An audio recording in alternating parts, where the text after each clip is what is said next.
venons de présenter et de signer 2 conventions portées par la Chambre française de commerce et d'industrie du Maroc. L'idée, à travers ces 2 conventions, c'est de favoriser et de développer l'employabilité des jeunes. La première convention s'adresse d'abord aux créateurs d'entreprises. Les créateurs d'entreprises, les primo-entrepreneurs, vous savez, ils ont une période difficile qui est le passer le cap des 3 années. On a une idée, on a un concept, c'est souvent ça qui aiguille et qui invite les entrepreneurs à la création, mais ils n'ont pas forcément le savoir-faire, les compétences qui leur permettent de passer le cap. On va les mettre en relation avec un écosystème de compétences, des mentors, des tuteurs, l'expérience du cluster de la Chambre,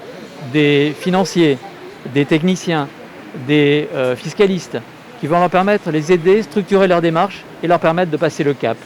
Ainsi, on va pouvoir aider 15 primo-entrepreneurs à passer ce cap et à faire de ces start-upers en fait, des entreprises à part entière, des entreprises qui seront prêtes et à employer et à créer de la valeur au bout de ces 3 années. Nous le faisons avec l'aide de l'ANAPEC,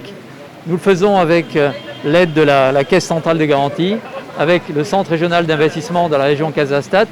Et c'est une grande fierté de pouvoir réunir tout cet écosystème favorable pour nous permettre de faire gagner ces premiers entrepreneurs, créer de la valeur, leur permettre de rendre des entreprises viables et créer de l'emploi derrière. La deuxième convention, elle vise aussi l'employabilité, mais pour répondre à la demande de compétences et d'une compétence très technique. Nos partenaires électriciens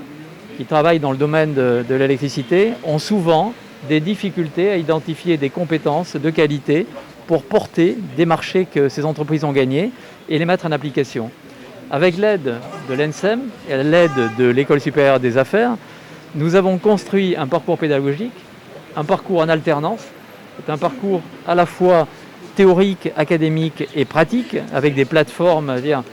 sur le terrain, avec l'aide des entreprises qui nous vont héberger ces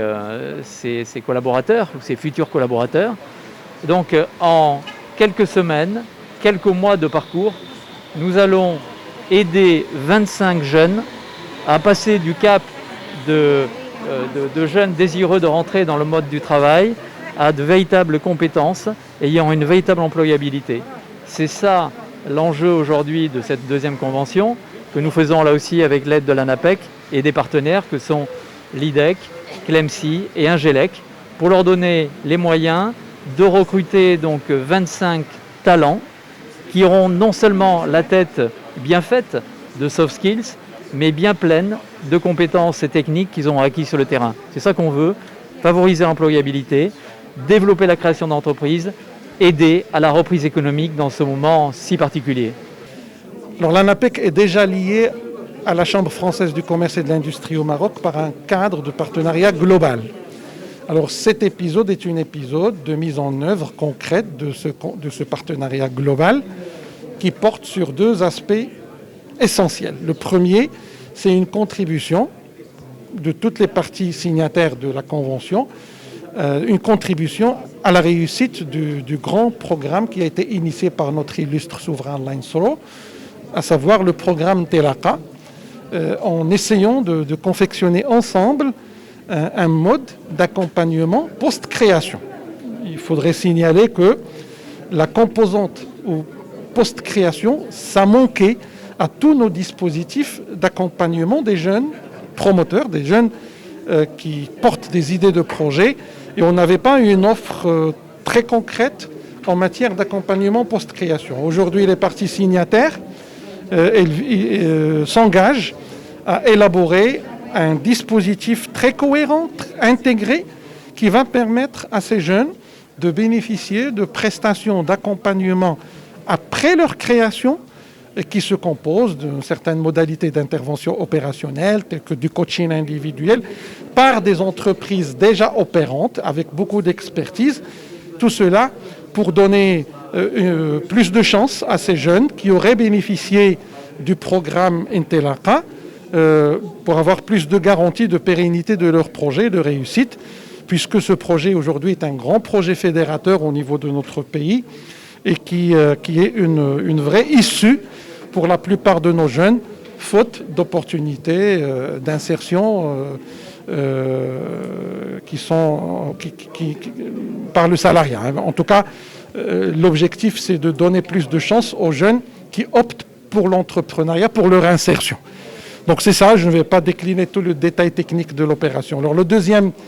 cadre de partenariat, c'est pour mettre en œuvre ce qui nous engage à la Chambre, c'est d'être toujours en co-construction de modèles d'amélioration de l'employabilité des jeunes, notamment qui vont aspirer à des insertions dans des entreprises membres de la CFCIM.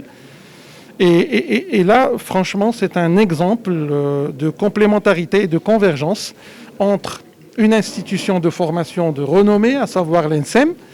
la Chambre, qui a une capacité à travers son école des affaires, et l'ANAPEC en tant qu'intermédiaire public, qui a des moyens qui sont mobilisés par le gouvernement et qui devraient concourir à une meilleure amélioration de l'employabilité et à la réussite de l'insertion des jeunes au niveau de grandes entreprises marocaines qui sont membres de la Chambre et qui sont dans leur mission d'entreprise citoyenne engagée pour lever tous les défis liés à l'insertion des jeunes conformément aux orientations de notre illustre souverain, l'ANSRO. Donc on est aujourd'hui ravis de faire partie de cette initiative de la Chambre de commerce française qui parle de l'accompagnement, bien sûr, une des missions principales du CRI dans le cadre de la réforme des CRI par la loi 47-18. Et donc nous allons intégrer les 15 primo-entrepreneurs sélectionnés dans ce programme, dans l'initiative un peu plus grande au niveau de la région, donc lancée par le CRI, donc c'est le pôle intégré de l'accompagnement KIMEM, donc et donc l'idée, on est parti du postulat qu'on ne peut pas accompagner une petite entreprise, une TPE et un auto-entrepreneur de la même manière puisqu'ils ont des besoins différents, ils ont des circuits adaptés. Et on a aussi remarqué que même l'écosystème de l'accompagnement est assez fragmenté. Donc on veut mettre de l'ordre dans l'écosystème, d'où le programme KIMEM qui va intégrer l'ensemble des acteurs sérieux avec tout un processus de labellisation. Et donc on s'est engagé aujourd'hui devant nos partenaires de faire profiter ces 15 primo-entrepreneurs du programme KIMEM déployé par le CRI de Casablanca.